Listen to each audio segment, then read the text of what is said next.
How much control do Germany and France have over IMF and EU decisions? And they have a huge amount of control. Each country. Oh, individually? Yes.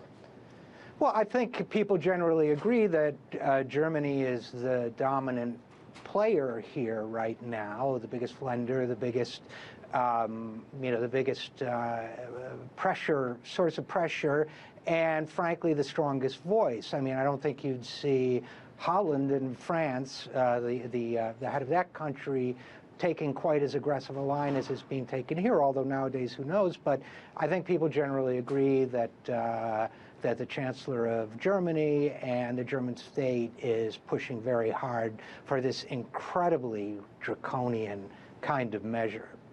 There are people in Spain, in Greece, in Portugal, in Ireland, and a number of countries who are mostly on the left, although some in the hard right parties, who are basically coming right out and saying that Germany controls the euro, Germany is the largest force in the EU, that the euro has kind of by extension become the old Deutschmark, and that Germany has now officially won World War II.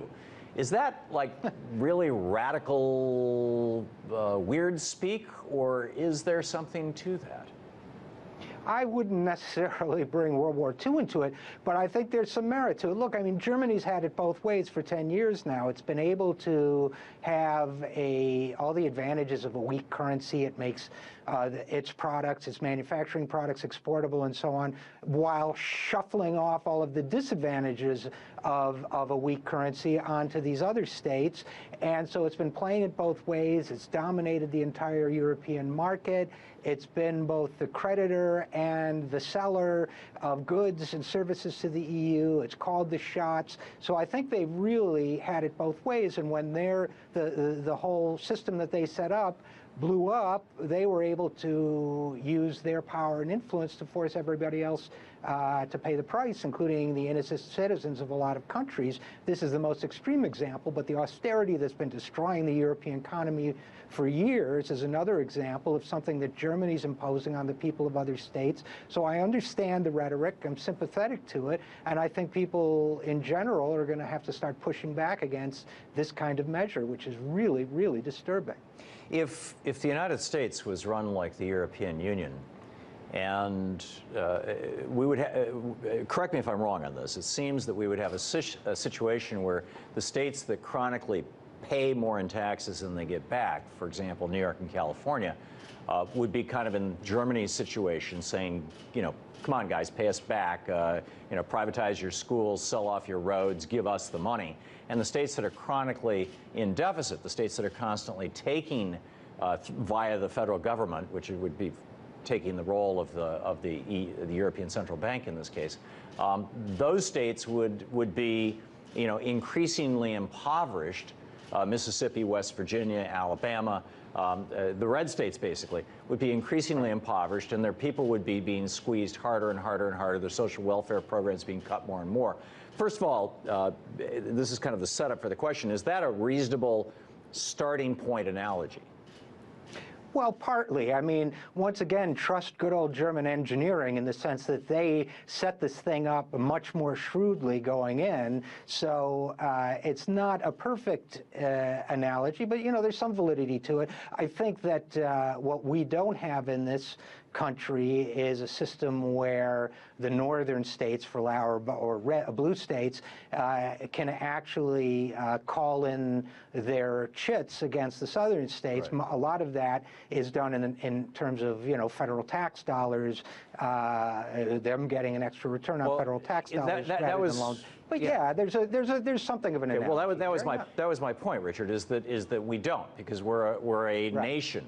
And so would it be inaccurate to say that when the EU was formed, they sort of did it halfway? They did a national currency, but they didn't give the individual states the power that we give states as part of the United States of America.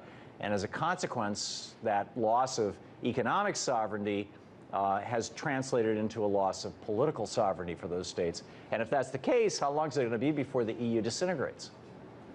Well, I think that's the question of the day. I think, if you start talking about the European Central Bank and its power, and the European Union and its power, and Germany's dominance of both, then I think you're really looking at the potential disintegration of the European Union. You're also seeing very clearly that while it claims to be a democratic association, some citizens of that union are less equal than others, to use George Orwell's terms.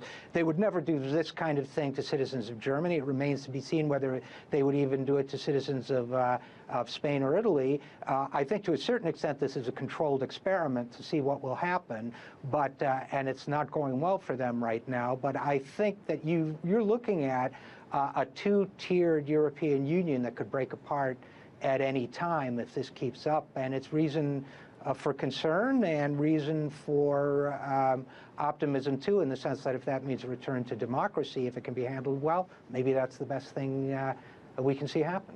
Yeah, so we're just going to have to keep an eye on this situation and see how this all plays out. It seems fragile. In the last 10 seconds, Richard, is that your sense as well?